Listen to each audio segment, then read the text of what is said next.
Okay, so in this video, I'm going to show you how you can convert a 4K file, MP4 file or video file, doesn't matter what extension it is, into another resolution or setting, maybe quality, maybe scale.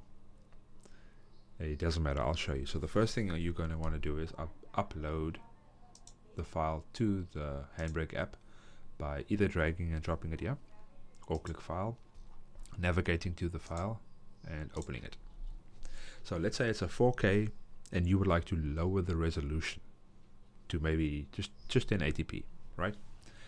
So you can simply click on dimensions. You can change the resolution limit. You could drop it down to 1080p. And let's say you want 1080p. Let's say you want to drop the quality just a little bit. You could change the constant quality from 18 to 23, and this will give you a nice balance between quality and size, as well as the resolution that you've dropped. And that's it. Once you're done with the settings, you just click Start Encode. This will now start the process of encoding your new file under the settings that you have provided. So hopefully this was helpful. If it was, I would appreciate a sub, maybe, but you don't have to. So thank you.